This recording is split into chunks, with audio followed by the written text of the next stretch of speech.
Bonjour les amis, le titre de la vidéo d'aujourd'hui, les Canadiens en Thaïlande confondent tout et ça peut coûter cher.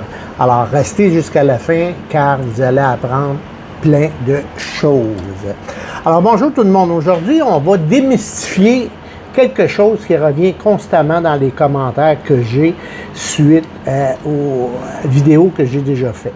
Donc chaque fois que je parle de vivre en Thaïlande, de prendre une retraite, s'expatrier, il y a toujours quelqu'un qui vient me dire « Tu vas perdre ta citoyenneté canadienne, tu n'es plus résident du Canada, tu ne payes plus d'impôts, tu vas perdre la RAMQ, un fiscaliste m'a dit le contraire, blablabla, blablabla. » Hey, on se calme ici et on va répondre calmement à vos questions, une à la fois.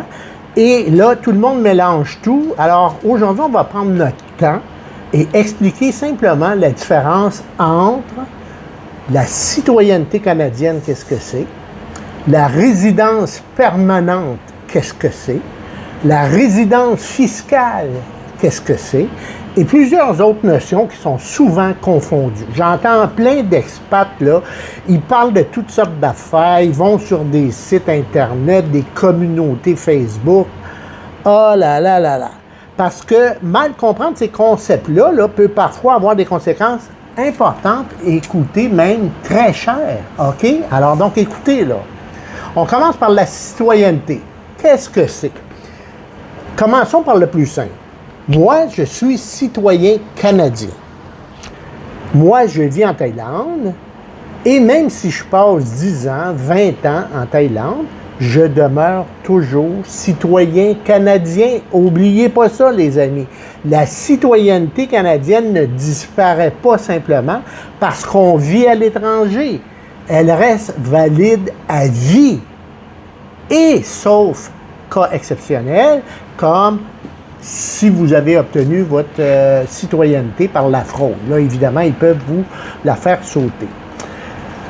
La citoyenneté, c'est pas la même chose que l'endroit où tu habites, OK? Donc là, il faut faire la différence entre les deux. Là, je parle de citoyenneté, donc tu peux être citoyen canadien, vivre en Thaïlande, en France, au Mexique, peu importe où tu vis, tu demeures toujours citoyen canadien et la citoyenneté te donne ton passeport canadien et tu as le droit de revenir au Canada quand tu le souhaites. Et tu peux même demander le renouvellement de ton passeport à l'ambassade du pays où tu es. OK? Donc, il n'y a pas de problème avec la citoyenneté. La résidence permanente, et c'est là que plein de monde confondent la patente. Maintenant, attention. La résidence permanente, ce n'est pas la citoyenneté. À ne pas confondre. La résidence permanente, bien souvent, concerne surtout les immigrants qui arrivent au pays, et là, je parle pour le Canada. Par exemple, une personne qui arrive au Canada pour obtenir sa résidence permanente avant de devenir citoyen canadien, cette personne-là n'est pas encore citoyenne, elle est résidente permanente seulement et elle doit respecter certaines obligations pour conserver ce statut-là. Et c'est là que souvent j'entends dire « Ah, ça te prend 730 jours sur 5 ans, sinon tu ne vas pas ta citoyenneté. » Ce n'est pas vrai, les amis. C'est la résidence permanente qui s'applique à nos immigrants au Canada. Pour garder ta résidence permanente, il y a 3 choses qu'ils doivent faire. 730 jours de présence au Canada sur 5 ans, oui. Certaines exceptions sont prévues à ça. Sinon, il risque de perdre son statut. Et là, la différence.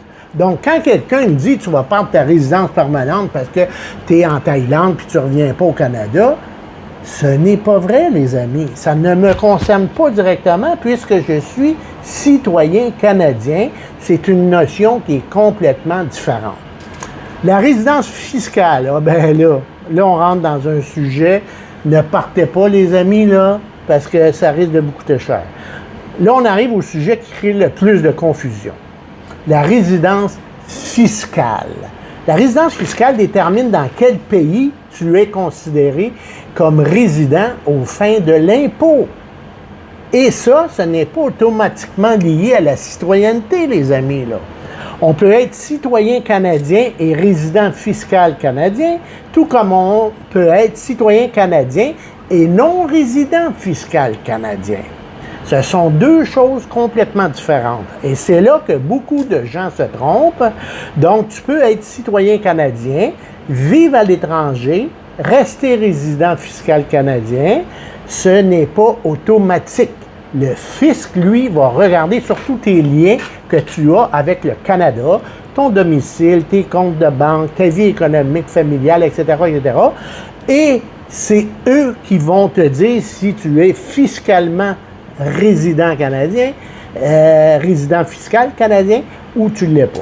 Bon, les liens de résidence, c'est quoi? Ça, c'est le cœur du problème. C'est pas juste où tu habites et c'est pas juste ce que tu gardes au Canada. Par exemple, maison, condo, compte de banque actif au Canada, carte de crédit, assurance maladie provinciale, famille proche, retour fréquent. L'Agence de revenus du Canada, elle, regarde l'ensemble de la situation. Et là, s'ils te disent que tu es résident fiscal canadien, tu dois payer tes impôts au Canada. Les cas des retraités. Prenons un exemple simple. Un retraité québécois part vivre en Thaïlande à temps plein. Il vend sa maison, il coupe toute attache importante, il s'établit réellement à l'étranger. Selon sa situation, il pourrait être considéré comme non-résident fiscal du Canada. Mais même dans ce cas-là, il demeure citoyen canadien, il garde son passeport, il peut revenir vivre au Canada quand il veut, il peut continuer à recevoir certaines pensions canadiennes et il peut même avoir des retenues à la source. Encore une fois, citoyenneté et fiscalité, ce sont deux choses complètement différentes, les amis. Le compte bancaire. Bon, un autre mythe. Certaines personnes pensent que garder un compte bancaire canadien signifie automatiquement que tu es résident fiscal. Pas nécessairement. Des milliers de Canadiens à l'étranger ont encore un compte bancaire, une carte de crédit, des placements au Canada, reçoivent des pensions, mais ça ne suffit pas pour déterminer le statut fiscal. C'est l'ensemble de la situation qui compte. Les impôts. Une autre confusion. Certains pensent qu'un expatrié ne paye plus jamais d'impôts au Canada. My God, c'est faux! Donc, chaque situation est différente. N'oubliez pas ça, là. Là, je vous donne un ensemble, mais après, il y a du cas par cas. Chaque situation est différente. Certains continuent de payer des impôts au Canada. Certains payent dans leur pays de résidence. Certains ont des retenues à la source sur leur pension, des trucs comme ça. Et certains payent dans les deux systèmes selon les revenus qu'ils ont. C'est du cas par cas, les amis. C'est pas général. Il n'y a pas une seule réponse pour tout le monde. C'est pas vrai. Et là, je tombe dans le mythe du fiscalisme. Ah, mon Dieu. Et là, je vais peut-être surprendre un paquet de personnes. On entend souvent dire « mon fiscalisme a dit ci, mon fiscaliste a checké ci, mon fiscalisme... » Là, il faut comprendre une chose au Canada, OK? Premièrement, le terme « fiscaliste » n'est pas toujours une désignation réglementée à même titre qu'un avocat ou un CPA. Donc, il existe des comptables professionnels, des CPA, il existe des avocats fiscalistes et il existe des conseillers spécialisés. Mais il faut toujours vérifier les qualifications réelles de la personne qui va vous conseiller. Et le petit détail que bien des gens ignorent, il n'existe aucune ordre professionnelle pour les fiscalistes au Québec. Est-ce qu'il faut que je le répète, là? Il n'existe aucun ordre professionnel unique pour les fiscalistes au Québec. Résultat, tout le monde peut s'improviser expert, alors prudence, les amis, parce que sur Internet, le titre ne garantit pas toujours le niveau d'expertise.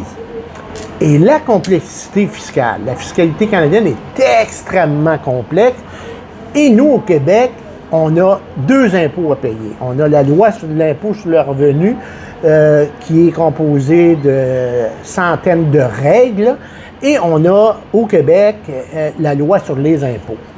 Et le point important dans les deux, là, OK, écoutez ce qui suit, là, ça peut vous économiser des milliers de dollars. le contribuable est toujours responsable de sa déclaration, même si elle est préparée par un professionnel. Hey, les amis, c'est important ça. OK? Donc, la personne à qui vous faites confiance, votre fiscaliste, peu importe, là, donnez-y le titre que vous voulez. S'il vous fait faire des affaires tout croche, c'est vous qui êtes responsable face à l'impôt. Donc, le message important, quitter le Canada, c'est facile. Mais quitter sa résidence fiscale canadienne, ça, c'est une autre histoire. Et même avec un professionnel, plusieurs se font surprendre et se ramassent avec une facture. Explication simple. Beaucoup de gens pensent que dès qu'ils partent vivre à l'étranger, ils ne sont plus Canadiens fiscalement parlant. En réalité, l'Agence de revenus regarde surtout une chose, c'est tes liens avec le Canada qu'ils vont regarder. Les liens de résidence, c'est pas juste où tu habites, c'est ce que tu gardes au Canada. Et le point clé dans tout ça, tu peux vivre en Thaïlande 6 mois ou 6 ans, mais si tes liens restent forts au Canada, tu peux encore être considéré comme résident fiscal canadien et tu dois déclarer, faire ta déclaration d'impôt et payer tes impôts au Canada. Et le pire, c'est que certains découvrent ça seulement quand ils reçoivent une facture d'impôt inattendue.